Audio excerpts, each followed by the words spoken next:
सुप्रभात विद्यार्थियों, मैं योगेंद्र सिंह सांकला, सहायक आचार्य हिंदी, गवर्नमेंट बांगड़ कॉलेज पाली। विद्यार्थियों, हमने पिछले वीडियो के अंतर्गत कबीरदास के विरह को अंग से संबंधित दोहों पर चर्चा कर रहे थे। आज हम विरह के अंग से संबंधित अगले कुछ दोहों के विषय में व्याख्यात्मक अध्ययन करेंगे। हम देखते हैं, सबसे पहला दोहा है, असड़िया झाई पड़ी पंत निहारी निहारी, जिबड़िया छाला पड़िया राम पुकारी पुकारी। इस दोहे के अंतर्गत कबीरदास जी, या फिर कह दीजिए एक विरणी जो है, अपने प्रियतम के विरह में बहुत ही अधिक व्यथित होती हैं और जिसके आत्मा की दशा अत्यंत ही व्यथित होती हैं और उसी व्यथा का वो पूर्ण रूप से यहाँ पर चित्रण करती हैं। कबीरदास जी कहते हैं कि इस दोहे के माध्यम से कह रहे हैं, असड़िया झाई पड़ी पंत निहारी निहारी, कि हे प्रियतम या परमात्मा, आपकी राह देखते देखते असड़िया झाई पड़ी, मेरे आँखों की दृष्टि जो है वह अत्यंत ही धूमिल हो गई है। असड़िया असड़िया यानी आँखों की, झाई का मतलब है मध्यम होना, यानी कि आँखों की रोशनी जो है वह बहुत क्षीण हो गई हैं। पंत निहारी निहारी, पंत यानी आपका मार्ग देखते देखते, कि हे प्रियतम परमात्मा, आपका मार्ग देखते देखते मेरी आँखों की जो ज्योति हैं वह ज्योति पूर्ण रूप से क्षीण हो गई हैं। जिबड़िया छाला पड़िया राम पुकारी पुकारी, और मेरी जीभ पर छाले पड़ गए हैं कि हे प्रभु, आपका नाम पुकारते पुकारते या आपकी रट लगाते लगाते। तो इस प्रकार यहाँ पर उन्होंने पूर्ण रूप से एक विरणी की आत्मदशा का चित्रण किया है। एक बार हम पुनः इस दोहे का व्याख्यात्मक अध्ययन करते हैं। कबीरदास जी कहते हैं कि हे प्रियतम परमात्मा, असड़िया झाई पड़ी पंत निहारी निहारी, कि हे प्रियतम परमात्मा, आपके राह देखते देखते, पंत पंत यानी राह देखते देखते, निहारी निहारी यानी राह देखते देखते, असड़िया झाई पड़ी, मेरी आँखों की जो ज्योति हैं वह पूर्ण रूप से क्षीण हो गई हैं। जिबड़िया छाला पड़िया राम पुकारी पुकारी, और हे प्रियतम परमात्मा, आपका नाम पुकारते पुकारते मेरी जीभ पर छाले पड़ गए हैं। तो इस प्रकार से इसके अंतर्गत यदि हम देखें तो यहाँ पर जो जाला शब्द लिखा है ये छाला शब्द हैं, ठीक है ना। तो इसको आप ठीक से देख लेना।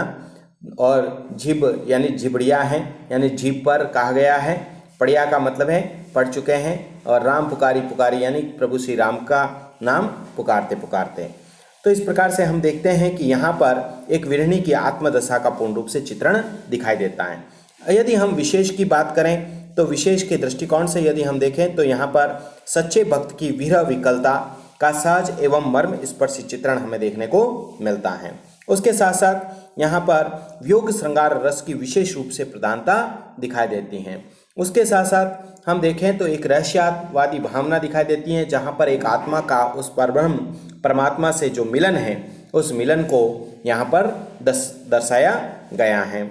उसके साथ साथ अनुप्रास अलंकार का प्रयोग हमें स्थान स्थान पर दिखाई देता है, और पुनरुक्त अलंकार का भी, जिसके अंतर्गत जैसे निहारी निहारी हैं, पुकारी पुकारी हैं, इस प्रकार के शब्दों का भी पूर्ण रूप से चयन किया गया है, जिसके अंतर्गत कि पुनरुक्त प्रकाश या पुनरुक्त अलंकार का प्रयोग हमें देखने को मिलता है।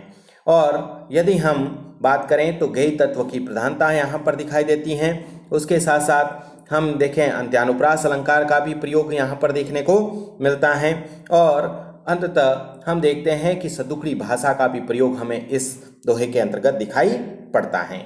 अब हम इसी क्रम में कबीरदास जी के विरह के अंग से संबंधित अगले दोहे पर चर्चा करते हैं। तो अगला दोहा इस प्रकार से है, यह तन का दीवा करो बाती मेल्यूं जीव, लोही सींचो तेल ज्यों कबहू मुख देखो पीव। कबीरदास जी के उक्त दोहा भी जो है वह उनके बीचक के साखी और साखी के भी विरह के अंग से उद्धृत किया गया है, जिसके अंतर्गत कबीरदास जी ने ईश्वर प्राप्ति के लिए आत्मा के समर्पण की भावना को उद्घाटित किया है कि ईश्वर को प्राप्त करने के लिए सबसे पहले मनुष्य के अंतर्मन में यह आत्मसमर्पण का भाव होना अत्यंत ही आवश्यक है।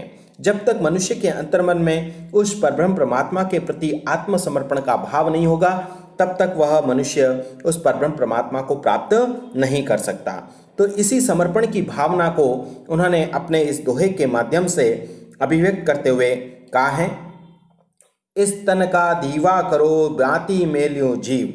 कबीरदास जी कह रहे हैं कि ईश्वरीय विरह की तीव्रता में, कबीरदास कह रहे हैं कि मेरी यह आत्मा कह रही है कि मैं ईश्वर से विरह से विमुक्त हो चुका हूँ, मतलब उनसे दूर हो चुका हूँ, और दूर होने के कारण से मेरी यह आत्मा कह रही है, इस तन का दीवा करो, कि मैं अपने इस शरीर का क्या बना लूँ, दीपक बना लूँ। दीवा, दीवा का मतलब होता है दीपक बना लूँ।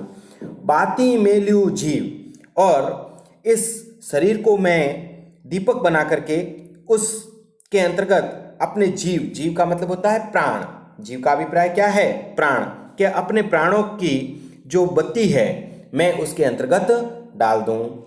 लोही सींचो तेल ज्यों, और मैं अपने रक्त को, अपने शरीर के रक्त को क्या है, उसमें तेल के समान सींच लूं।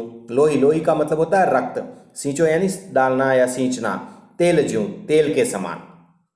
कब मुख देखो देखो पीव, कि हे प्रियतम, इतना करने पर उस प्रकाश में ही शायद मुझे आपका मुख दिखाई दे जाए। यानी कि ऐसा करने पर ही मुझे ऐसा प्रतीत होता है कि शायद आपका मुख या आपके दर्शन मुझे प्राप्त हो जाए। पुनः एक बार देखिए, कबीरदास जी कह रहे हैं, यानी कि उनकी जो आत्मा है वह अत्यंत ही विरह की अनुभूति को करती हुई उनकी आत्मा क्या कहती हैं, इस तन का दीवा करो। कबीरदास जी कहते हैं कि मैं अपने इस शरीर को का दीपक बना दूं, और फिर बाती मेलियो जीव, और अपने जीव यानी अपने प्राणों की क्या है, बाट, उस दीपक के अंतर्गत लगा दूं। लोही सींचो तेल ज्यों, और मैं अपने लोही, लोही यानी रक्त को उस दीपक के अंतर्गत तेल के समान डाल दूं। कब मुख देखो पीव, कि तभी मुझे शायद उस दीपक के प्रकाश में ही मुझे अपने उस परब्रह्म परमात्मा के दर्शन अवश्य ही प्राप्त हो जाएंगे। तो इस प्रकार से यहाँ पर एक आत्मसमर्पण की भावना उस परब्रह्म परमात्मा के प्रति दर्शाई गई हैं। अब हम यदि इसके विशेष के दृष्टिकोण से यदि बात करें तो यहाँ पर आत्मसमर्पण द्वारा विरह की तीव्रता को कम करने की व्याकुलता पूर्ण रूप से उद्घाटित होती हुई दिखाई देती हैं। उसके साथ साथ स्थान स्थान पर रूपक अलंकार का प्रयोग होता हुआ भी हमें देखने को मिलता है, यानी रूपक अलंकार का पूर्ण रूप से प्रकाश हमारे सामने उद्घाटित होता हुआ दिखाई पड़ता है। उसके साथ साथ यदि हम देखें तो यहाँ पर जो है वह अंत्यानुप्रास अलंकार का प्रयोग हुआ है। उसके साथ साथ हम देखें तो उत्प्रेक्षा अलंकार का भी प्रयोग हमें देखने को मिलता है। तो इस प्रकार से कबीरदास के इन विरह के अंग के अंतर्गत जो विरह की आत्मा का एक परब्रह्म परमात्मा से बिछड़ जाने पर जो दशा होती है, उस दशा का अत्यंत ही मनोहारी चित्रण हमें इनके पदों के अंतर्गत देखने को मिलता है।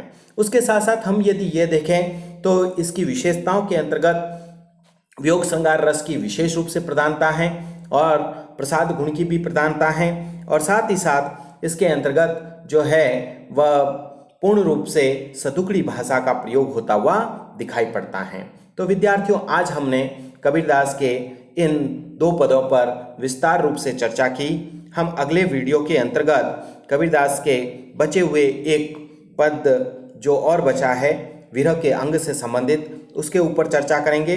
उसके उपरांत हम कबीरदास के ही आपकी पाठ्य पुस्तक के अंतर्गत जो दिए गए दोहे हैं, उन दोहों के अंतर्गत जैसे विरह ज्ञान को अंग जो हैं उसके ऊपर हम विस्तृत रूप से चर्चा करेंगे।